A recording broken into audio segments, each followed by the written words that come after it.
Eh oui, bonjour à tous, chers internautes et chers collègues, vous qui me suivez de partout via ma chaîne YouTube Emile Mukula. Aujourd'hui, nous allons continuer avec la continuité de notre cours. La fois passée, nous avons vu les avantages du PHP. Parmi les avantages du PHP, nous avons cité trois, je récapitule. Nous avons parlé de la simplicité. PHP est un langage très simple. À part la simplicité, nous avons parlé aussi de la taille du PHP. La taille du PHP est d'une grande communauté. Nous avons parlé de son importance dans le sens que s'il peut arriver que vous développez un site web et qu'il vous rencontre de bugs ou de problèmes, avec le PHP, vous pouvez trouver facilement quelqu'un sur le web ou sur Internet qui pourrait facilement vous aider pour la continuité de votre développement du site web pour tel ou tel problème que vous rencontrerez. Maintenant, aujourd'hui, nous passons directement au chapitre 2. Et j'ai oublié un point. À part la taille et la simplicité, l'avantage du PHP, c'est aussi que PHP dispose d'un plus grand nombre de fonctions déjà précodées à l'avance. Donc là, vous n'aurez qu'à les appeler, puis les utiliser dans votre code. Alors, nous passons directement au chapitre 2. Le chapitre 2 s'intitule « La préparation de l'environnement de travail ». Nous allons voir ici comment préparer votre environnement de travail pour pouvoir travailler avec le PHP. Alors, nous passons ici dans notre cours, bien sûr, nous allons travailler en mode local. Qu'est-ce que signifie travailler en mode local? Travailler en mode local signifie travailler hors ligne, c'est-à-dire travailler sur son propre ordinateur. En fait, pourquoi nous préférons travailler en mode local? Parce qu'on peut aussi travailler en ligne. Il y a trois avantages à cela. Travailler en mode local possède trois avantages. Disons plusieurs, mais moi je regroupe cela en trois. Premier avantage, c'est la gratuité. C'est-à-dire, lorsque vous travaillez en mode local, c'est gratuit. C'est-à-dire que vous n'avez pas à acheter ou à louer un serveur partagé ou dédié parce que vous travaillez uniquement sur votre propre machine. Deuxième avantage de travailler en mode local, c'est-à-dire lorsque vous travaillez en local, vous ne risquez pas de faire du bug ou d'impacter votre site internet parce qu'il peut arriver aussi qu'il y ait des erreurs et ces erreurs peuvent impacter votre site internet. Et c'est là l'avantage de travailler en mode local. Et c'est certainement là le plus grand même intérêt du mode local. Par exemple, je peux donner un exemple pour que vous puissiez comprendre cela. Imaginez que vous possédez un site internet et un jour ou l'autre, vous décidez d'apporter de modifications, d'implémenter une nouvelle fonctionnalité. Et là, un problème va se poser certainement. Comment allez-vous être sûr que ça va marcher du premier coup? Est-ce qu'il n'y aura pas de bug? Et que faire durant le temps de l'implémentation ou du changement? Est-ce que vous devez mettre votre site en maintenance ou encore votre site serait-il bug pendant quelques jours ou quelques heures?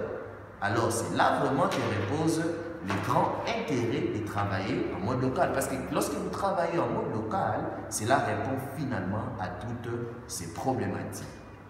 Effectivement, lorsque vous travaillez en mode local, vous n'aurez qu'à dupliquer votre site live et travailler sur une copie conforme de votre site. Ainsi, vous pouvez faire tous les changements ou les ajouts que vous souhaitez et vérifier tranquillement en mode local que tout fonctionne. Et pendant ce temps, votre site internet continuera de fonctionner. Et une fois que vous êtes sûr de vous, vous pouvez passer du mode local au mode en ligne, c'est-à-dire mettre votre site sur un serveur.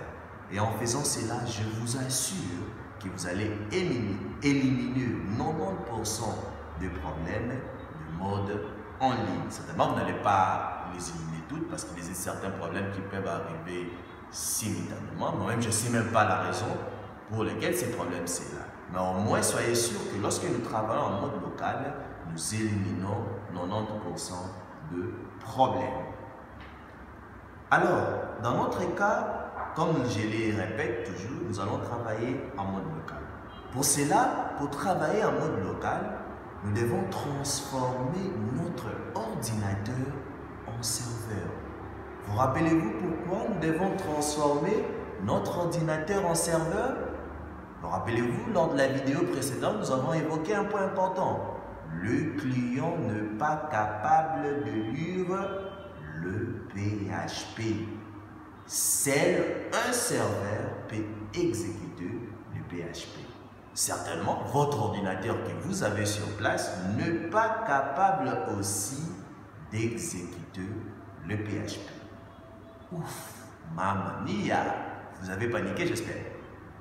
Pas de panique, chers collègues et chers internautes, parce que pour cela, des gens ont résolu ces problèmes.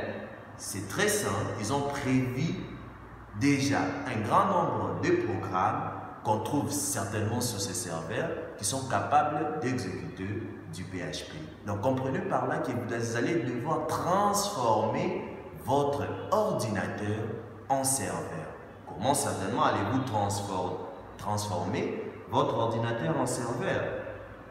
Je le répète, j'ai dit que des gens ont prévu un grand nombre de micro-programmes qu'on trouve certainement sur les serveurs qui permettent d'exécuter le PHP. Et vous n'aurez qu'à télécharger ces programmes qui contiennent des programmes qui peuvent exécuter le PHP.